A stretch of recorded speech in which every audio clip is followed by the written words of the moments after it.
ഫുട്ബോളിൽ ഒരു പ്രതികാരമുടലെടുക്കാൻ അങ്ങനെ വലിയ കാലമൊന്നും വേണ്ട. നഗരവൈരികളോ ഫൈനലുകളിലെ തോൽവികളോ വേണമെന്നില്ല. അതിന്റെ ഏറ്റവും വലിയ ഉദാഹരണമാണ് പ്രീമിയർ ലീഗിൽ മാഞ്ചസ്റ്റർ സിറ്റി ആർസനൽ കുടിപ്പക. പ്രീമിയർ ലീഗിൽ സിറ്റി മേധാവിത്വം പുലർത്തിയതോടെ ആദ്യകാലങ്ങളിൽ ലിവർപൂൾ മാത്രമായിരുന്നു സിറ്റിയുടെ എതിരാളികൾ.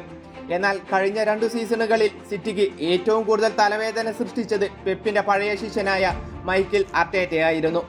സിറ്റി വിട്ട് ഗണ്ണേഴ്സിലെത്തിയ അർട്ടേറ്റയ്ക്ക് സിറ്റിയിൽ നിന്നും വലിയ തിരിച്ചടികളായിരുന്നു ആദ്യം ലഭിച്ചത്. എന്നാൽ 2023 ഒക്ടോബറിൽ പ്രീമിയർ ലീഗിൽ 8 വർഷത്തിനു ശേഷം ആർസനൽ സിറ്റിക്കെതിരെ ആദ്യ ജയം കുറിച്ചു. അവിടെ നിന്നും ആർസനൽ സിറ്റി പ്രതികാരം പുകഞ്ഞു തുടങ്ങി. 2024 സെപ്റ്റംബർ 22 നടന്ന മറ്റൊരു സിറ്റി ആർസനൽ മത്സരത്തോടെ അത് അതിന്റെ ഉന്നതിയിലെത്തി. 9ാം മിനിറ്റിൽ ഹാലൻഡിലൂടെ മുന്നിലെത്തിയ സിറ്റിയെ 22ാം മിനിറ്റിൽ കാലഫോറിയോയും 45ാം മിനിറ്റിൽ ഗബ്രിയേലും ഗോൾ നേടി മുന്നിലെത്തിച്ചു. എത്തിഹാദിൽ സിറ്റിക്കെതിരെ ഒരു ജയം എന്നത് പീരങ്കിപ്പട സ്വപ്നവും കണ്ടു. എന്നാൽ ട്രൊസാർഡ് ചുവപ്പ് കാർഡ് കണ്ടതോടെ ആർസനൽ 10 പേരായി ചുരുങ്ങി.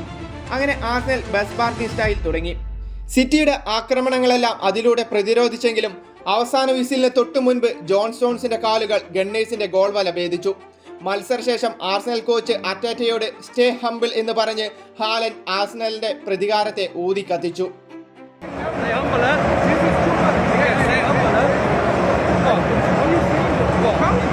ഇതിന് മറുപടി നൽകാൻ ആർസനൽ കാത്തിരിക്കുകയായിരുന്നു. അതാണ് കഴിഞ്ഞ ദിവസം നടന്ന കളിയിൽ കണ്ടതും. തുടർ തോൽവികളിൽ നിന്നും ഫോമിലേക്ക് തിരിച്ചു വന്ന സിറ്റി ആർസനലിനെ തടയുമെന്ന് സിറ്റി ആരാധകരും പ്രതീക്ഷിച്ചിരിക്കാം.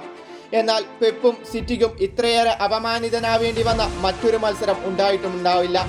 മൈതാനത്ത് ആർസനലിന്റെ ചൂട് ഏറെ അറിഞ്ഞത് സിറ്റിയുടെ സൂപ്പർ സ്ട്രൈക്കർ എർലിംഗ് ഹാലൻഡ് ആയിരുന്നു. മത്സരത്തിൽ ഹാലൻഡ് ഗോൾ നേടിയെങ്കിലും അതിനെ ഒരു ആശ്വാസ ഗോളെന്ന് പോലും വിളിക്കാനാവില്ല. എണ്ണം പറഞ്ഞ 5 വെടിയുണ്ടകളാണ് ആർസനലിന്റെ പീരങ്കിയിൽ നിന്നും സിറ്റിയുടെ പോസ്റ്റിലേക്ക് വന്നു പതിച്ചത്. 2ാം മിനിറ്റിൽ ഗോൾ നേടി ഒഡേഗാർഡ് ഹാലൻഡിനെ പരിഹാസമായി നോക്കിയും 62ാം മിനിറ്റിൽ ലെവിസ് കെല്ലി ഗോൾ നേടുമ്പോൾ ഹാലൻഡിന്റെ മെഡിറ്റേഷണൽ സെലിബ്രേഷനും നടത്തിയുമായിരുന്നു ആഘോഷിച്ചത്. അങ്ങനെ 5 ഗോളുകൾ നേടി അർട്ടേറ്റയും പിള്ളേരും തങ്ങളുടെ ഉള്ളിലുണ്ടായിരുന്ന പ്രതികാരത്തിന്റെ ഭാരം അത്രയും ഇറക്കി വെച്ചു. അതെ, ഫുട്ബോൾ അങ്ങനെയാണ്. ചില മുറിപ്പാടുകൾ മെനഞ്ഞെടുക്കുന്ന പ്രതികാരം അത് വല്ലാതെ വേദനിപ്പിക്കും. അതിൽ നിന്നുമുണ്ടാകുന്ന പ്രതികാരം അത്രയേറെ ഭീകരവുമായിരിക്കും.